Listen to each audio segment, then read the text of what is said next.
మొదలైంది. మొదటి విడత పోలింగ్కు కేవలం ఒక వారం మాత్రమే మిగిలింది. రాజకీయ పార్టీలు ప్రచారాన్ని ఉధృతం చేస్తున్నాయి. ఇక మన ప్రధానమంత్రి నరేంద్ర మోదీ మాత్రం అబ్ కీ బార్ 400 పార్ విధానాన్ని ఎత్తుకున్నారు. ఇక మరోమారు ప్రధానమంత్రి పదవి చేపడతానన్న భరోసాతో ఉన్నారు మోదీ. అయితే రాజకీయ పరిశీలకులు మాత్రం ఒకప్పుడు కాంగ్రెస్లో ఇందిరాగాంధీ ఎలా వ్యవహరించారో అదే రూట్లో మోదీ కూడా వెళుతున్నారు. మరి ఆయన రిస్క్ తీసుకోదలుచుకున్నారా అనే అనుమానాలు వ్యక్తం చేస్తున్నారు. మోదీ పోకడల గురించి మరింత సమాచారం ఇప్పుడు తెలుసుకుందాం.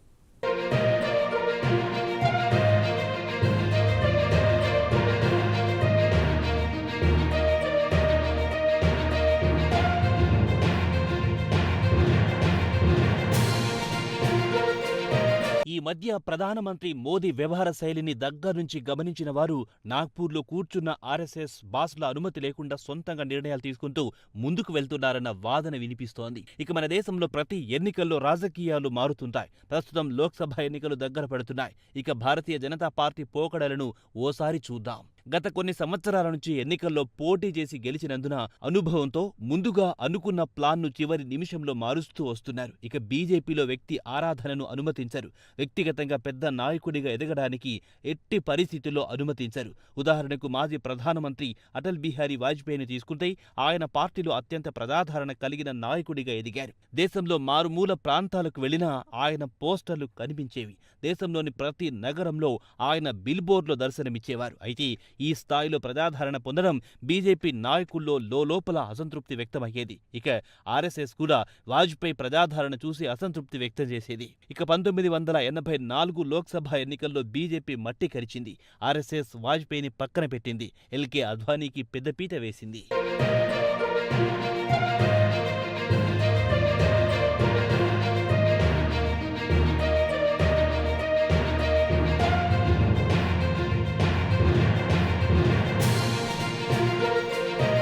అద్వానీ విషయానికొస్తే జాతీయ స్థాయిలో వాజ్పేయిలా ఆయన మాస్ లీడర్ కాదు. అయితే ఆయన నాయకత్వాన్ని మాత్రం మిత్రపక్షాలు అంగీకరించవని ఆర్ఎస్ఎస్ కు కూడా తెలుసు. దీంతో విధిలేని పరిస్థితిలో వాజ్పేయిని తిరిగి తెరపైకి తెచ్చింది. అయితే ఆయన కొనసాగినంత కాలం వాజ్పేయిపై ఆర్ఎస్ఎస్ మాత్రం ఆయనపై ఓ కన్నేసి ఉంచేది. మరోపక్క అద్వానీకి విశ్వాసపాత్రులైన మంత్రులు కూడా వాజ్పేయి నాయకత్వాన్ని అంగీకరించేవారు కాదు. ఇవన్నీ దశాబ్దాల క్రితం నాటి రాజకీయాలు. ప్రస్తుత రాజకీయాలు పూర్తిగా మారిపోయాయి. బీజేపీ తరపున ప్రధానమంత్రిగా నరేంద్ర మోదీ కొనసాగుతున్నారు.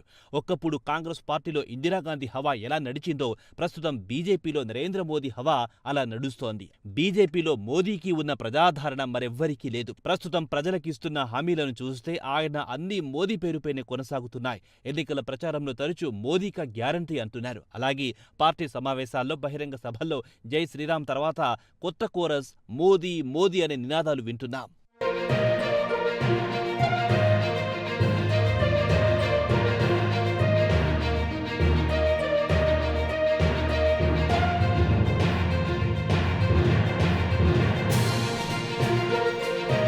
జమానాలో బీజేపీపై ఆర్ఎస్ఎస్ పట్టు బాగా ఉండేది. మరో అంశం ఏమిటంటే ఆర్ఎస్ఎస్ కు వాజ్పేయి నాయకత్వం అంత పెద్ద ఇష్టం ఉండేది కాదు.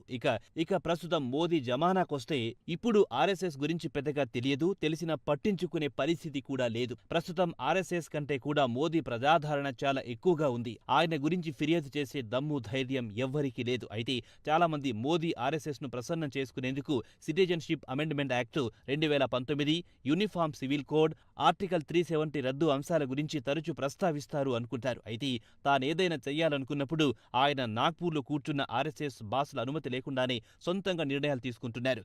మోదీ మాత్రం తన సొంత పరపతిని పెంచుకోవడానికి మాత్రమే నిర్ణయాలు తీసుకుంటున్నారు.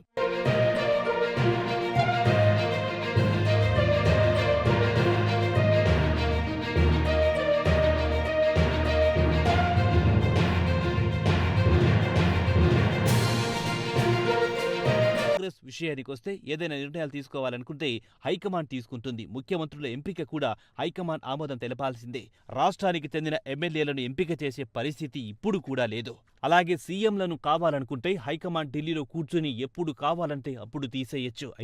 అయితే పాత బీజేపీలో మాత్రం ఇదే కుదరలేదు. ఎందుకంటే ఢిల్లీ ఉన్న బీజేపీ అగ్ర నాయకత్వం రాష్ట్రాల్లో తమ పెత్తనం చెలాయించలేకపోయింది. దీనికి ఉదాహరణ చెప్పుకోవాలంటే మళ్లీ మోదీనే చెప్పుకోవాలి. ఎందుకంటే మోదీ గుజరాత్ ముఖ్యమంత్రిగా ఉన్నప్పుడు ఆయనను సీఎం పదవి నుంచి తప్పించాలని ప్రయత్నించి వాజ్పేయి విఫలమయ్యారు. ఆయనకంత పట్టు లేకపోయింది. ప్రస్తుతం కాంగ్రెస్ విషయానికొస్తే హైకమాండ్ అంత పటిష్టంగా లేదు. పాత కాంగ్రెస్ సంస్కృతి ఇప్పుడు బీజేపీ వంటబట్టించుకుంది.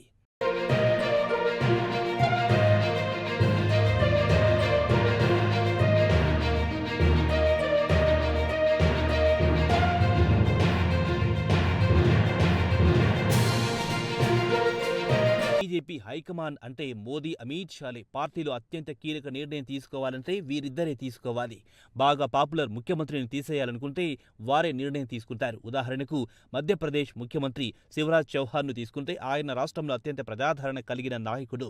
బీజేపీ హైకమాండ్ అంటే మోదీ, షాలు తీసేయాలనుకుంటే వారి మాటకు అడ్డు చెప్పే ధైర్యం పార్టీలో ఎవరికీ లేదు. ఇక బీజేపీ సిద్ధాంతాల విషయానికొస్తే ప్రస్తుతం 2 రకాలుగా పనిచేస్తోంది. ఉదాహరణకు ముఖ్యమంత్రులు యోగి ఆదిత్యనాథ్, హిమంత్ బిశ్వా శర్మను తీసుకుంటే వీరిద్దరూ ముస్లింలను రెచ్చగొట్టే ప్రసంగాలు చేస్తుంటారు. ముస్లింలపై విద్వేషం వెలగక్కుతుంటారు. అదే ప్రధానమంత్రి విషయానికొస్తే ఆయన మాత్రం ముస్లింలను పల్లెత్తు మాట అనరు. చాలా జాగ్రత్తగా ఆచితూచి మాట్లాడుతారు.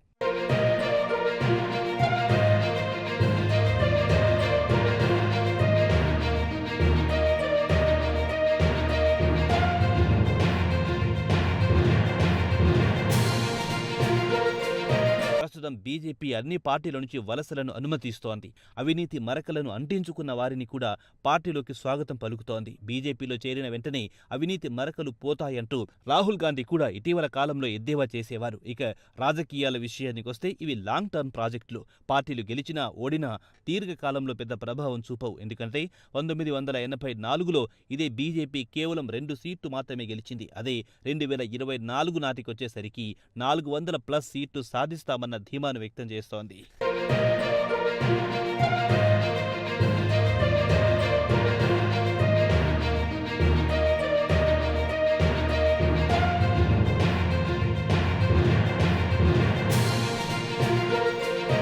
ఇక అసలు విషయానికొస్తే భవిష్యత్తులో బాగా పాపులర్ నాయకులను కోల్పోతే బీజేపీకి కూడా ఇబ్బందులు తప్పవా అన్న టాక్ వినిపిస్తోంది. దీనికి చక్కటి ఉదాహరణ ఇందిరాగాంధీనని చెప్పుకోవచ్చు. ఆమె పాత కాంగ్రెస్ను ధ్వంసం చేసి కొత్త కాంగ్రెస్ను ఏర్పాటు చేసుకుని తన చరిష్మాతో పార్టీని గెలిపించుకున్నారు. అటు తర్వాత ఆమె తన బాడీగార్డుల చేతిలో చనిపోయారు. ఆమె చనిపోయిన తర్వాత కాంగ్రెస్ పార్టీ ఎలా తయారయ్యిందో మన కళ్ల ముందే ఉంది. ప్రతి ఎన్నికల్లో చెమటోడ్చితే కానీ గెలవని పరిస్థితి. ఒకప్పుడు ప్రతి రాష్ట్రంలో కాంగ్రెస్ పార్టీ అధికారంలో ఉంది. ఇప్పుడు కేవలం 3 రాష్ట్రాల్లో మాత్రమే అధికారంలో ఉంది. ఇక మోదీ విషయానికొస్తే ఆధునిక భారతదేశ చరిత్రలో అత్యంత తెలివిగల నాయకుడని చెప్పుకోవాల్సిందే. తనతోనే పార్టీ అంతం కాకుండా 2వ తరం నాయకులను సిద్ధం చేస్తే కమలం వికసిస్తుంది. లేదంటే కాంగ్రెస్ బాటలోనే బీజేపీ నడవాల్సి వస్తుందనేది పలువురు రాజకీయ నాయకుల విశ్లేషణ.